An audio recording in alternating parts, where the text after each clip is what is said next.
করলাম, ইনভাইট করতে না পারি, তাহলে গেস্ট কিন্তু আমাদেরকে টেস্ট করে ছেড়ে দেবে, ঠিক আছে? তো আপনার গেস্টকে সুন্দরভাবে কি করতে হবে, নামের তালিকা তৈরি করে ইনভাইট করতে হবে। এখন বলা হচ্ছে ওয়াই টিম। ওয়াই টিম, কেন টিম দরকার? এক নম্বর হচ্ছে টিম গঠন করার জন্য। সরি, ওয়াই ইনভাইট, বলা হচ্ছে ইনভাইট কেন? ইনভাইট হচ্ছে টিম গঠন করার জন্য। দ্বিতীয় হচ্ছে যে অর্থনৈতিক স্বাধীনতার জন্য। দেখেন, পৃথিবীতে প্রত্যেকটা মানুষ অর্থনৈতিক স্বাধীনতা চায়। পৃথিবীতে প্রত্যেকটা মানুষ অর্থনৈতিক স্বাধীনতা চায়। একেবারে ফুটপাতে যে ঘুমায় সে অর্থনৈতিক স্বাধীনতা চায়, যে সাততলায় ঘুমায় সে অর্থনৈতিক স্বাধীনতা চায়, যে সময়ের স্বাধীনতা, প্রত্যেকটা ব্যক্তির জীবনে সময়ের স্বাধীনতা দরকার। প্রত্যেকটা ব্যক্তি চায় তার নিজের মতো করে 24 ঘন্টার মধ্যে 24 ঘন্টা স্পেন্ড করার জন্য, মাসে 30 দিনে 30 দিন স্পেন্ড করার জন্য, এক বছরের 12 মাসের 12 মাস সে নিজের মতো করে স্পেন্ড করার জন্য, বাট পারছে না। তারপরে কি টিম কেন আপনি ইনভাইট করবেন? বেকারত্ব দূর করার জন্য। যারা বেকার তাদেরকে ইনভাইটের মাধ্যমে আপনি দাওয়াত দিয়ে বিজনেসে নিয়ে আসবেন। এখন বেকারদেরকে যদি আপনি ইনভাইট না করেন, তাহলে এই বিজনেসে সে আসতে পারলো না, বেকারত্ব দূর হলো না। হ্যাঁ, তারপরে কি অন্যকে সহযোগিতা করার জন্য আপনি ইনভাইট করবেন। আপনি যখন কাউকে ইনভাইট করবেন, তাহলে কি হবে, অন্য মানুষের সহযোগিতা, অন্যকে সাহায্য করলেন, এই বিজনেসের রাস্তা দেখালেন, এবং কি টপ র্যাঙ্ক অ্যাচিভ হওয়ার জন্য, এই বিজনেসে টপ র্যাঙ্ক অ্যাচিভ করার জন্য, বা আপনি অন্যকে করিয়ে দেওয়ার জন্য হলেও ইনভাইট করবেন। এগুলো হচ্ছে যে ইনভাইটের কারণ, কেন আপনি ইনভাইট করবেন। ইনভাইটের প্রস্তুতি হচ্ছে দুইটা, একটা হচ্ছে ইন্টারনাল, একটা হচ্ছে এক্সটার্নাল। ইন্টারনাল প্রস্তুতিটা আমরা যেটা কি বলা হয় ভিতরের, আর এক্সটার্নাল হচ্ছে যে বাহিরের। তো আমরা এই প্রিপারেশন গুলো আমরা কিভাবে নেব? ধরেন, ইন্টারনাল প্রস্তুতি হচ্ছে যে আমরা ভিতরে যে প্রস্তুতি গুলো আমরা বই পড়ে নেব। আমরা যেমন আমি সবসময় বলে থাকি, তুমিও জিতবে, ইউ ক্যান উইন। ইন্টারনাল প্রস্তুতি, বিতর্গত প্রস্তুতি নেওয়ার জন্য আপনাকে মেন্টালি প্রিপারেশন রাখতে হবে। আপনার ভিতরে নিজেকে একেবারে একজন স্ট্রং একজন লিডার মনে করতে হবে। আপনি ভিতরে নিজেকে একেবারে পাওয়ারফুল লিডার মনে করতে হবে।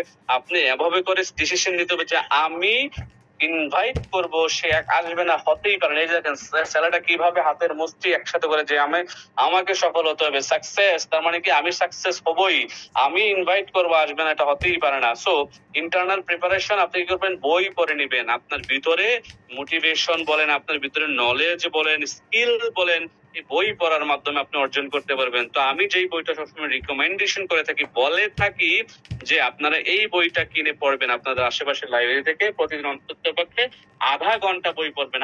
আগামী 3 মাস পরে জীবনে আর কিছু হন না হন, এমন একজন লিডার হবেন, এমন একটি প্রোডাক্ট হবেন। আপনাকে নেটওয়ার্ক মার্কেটিং তো আছেই পৃথিবীতে, পৃথিবীর কোনো বিষয়ে কেউ আপনাকে নেগেটিভ বলে পার পাবে না, এবং কি আপনাকে নেগেটিভ করতে পারবে না কোনো বিষয়ে। আপনি অলওয়েজ পজিটিভ থাকবেন, আপনি থিঙ্ক পজিটিভ করবেন, ওয়ার্ক পজিটিভ করবেন, এবং আপনার কাজ করবেন পজিটিভ। দেখবেন আপনার মধ্যে পজিটিভিটির একটা উষ্ণতা ছড়িয়ে যাবে, আপনার জীবন পজিটিভিটিতে ভরে যাবে। আর আপনি যখন পজিটিভিটি নিয়ে কাজ করবেন লাইফে, আপনি কিন্তু সাকসেস। আর পজিটিভ মানুষরাই লাইফে সবচেয়ে বেশি সফল হয়, নেগেটিভ মানুষরা না। এক্সটার্নাল যে প্রিপারেশন, এমন প্রিপারেশন যেন না হয় কারো। চুলের কাটিং অনেকে এভাবে কাটেন, আমরা যারা ডিএকশন আছে আলহামদুলিল্লাহ এভাবে কাটি না। তারপরে একটা ছবি আমি প্রেজেন্টেশন করলাম, অনেকে চুলের কাটিং বিভিন্ন ভাবে কাটেন, দাড়ির কাটিং। হ্যাঁ, চুল দাড়ি যাদের আছে সুন্দর করে রাখবেন, ঠিক আছে? আমাদের এই চুল দাড়ি গুলো কিন্তু আপনাকে একটা মানুষকে বোঝায় যে সে কোন শ্রেণীর মানুষ, সে কি বখাটে না ভালো। তো এই বিষয়টা মাথায় রাখবেন। সো এক্সটার্নাল প্রিপারেশনের জন্য ড্রেস কোড বলা হচ্ছে মোস্ট ইম্পর্টেন্ট। আপনার এই ড্রেস কোড যত সুন্দর হবে, আপনি যদি ড্রেস কোডটা মেনটেন করতে পারেন, তাহলে এই ইনভাইটটা কিন্তু আপনার সাথে গুরুত্ব হবে এবং চমৎকার হবে। কারণ একটা মানুষ, আপনি যখন কাউকে ইনভাইট করতে যাবেন, সে প্রথমত আপনার পায়ের পাতা থেকে শুরু করে মাথা পর্যন্ত দেখবে আসলে আপনি কি ড্রেস আপ পরে আসেন, আপনার পকেটে টাকা আছে কিনা, আসলে এটা কিন্তু মুখ্য বিষয় নয়। দুপুরে আপনি খেয়েছেন কিনা এটাও সে দেখবে না, বাট আপনার ড্রেস আপটা যদি সুন্দর হয়, মুখে যদি চমৎকার একটি স্মাইল থাকে, সে কিন্তু আপনার এই যে বাহিরের যে গেট আপ দেখেই, আপনার গেট আপ দেখার পরেই কিন্তু সে আপনার ইমপ্রেস হবে, এবং সে আপনার সাথে ইনভাইটে মানে গ্রহণ করবে, বা আপনার সাথে বিজনেস করতে আসবে, অথবা আপনার সেমিনারে আসবে, অথবা আপনার প্রোগ্রামে আসবে। তো এক্সটার্নাল প্রিপারেশনের জন্য কিছু টুলস লাগবে, যেগুলো হচ্ছে বলা হচ্ছে অফিস টুলস। কি লাগবে? একটা ব্যাগ লাগবে। ড্রেস করতে এমন হবে ইনশাল্লাহ, অ্যাটলিস্ট যদি আপনি ট্রাই কোট নাও পরেন, অ্যাটলিস্ট শু পরেন, ইন করেন এবং নর্মাল শার্ট বা ফর্মাল শার্ট যেটাকে বলা হচ্ছে পরেন, ফর্মালি চলার চেষ্টা করেন, তাহলে আপনার বিজনেস ভালো হবে। যারা ফর্মালি চলেন তাদের বিজনেস ভালো হয়। আমি আজ পর্যন্ত দেখেছি যে যারাই ফর্মালি চলাফেরা করেছেন তাদের টিম হয়েছে, তারা ভালো করছেন। যারা ফর্মালি করেন না আসলে তারা হয়তো অনেকে লিডার হয়ে গেছেন বাট বিজনেস করছেন, আমি দেখছি।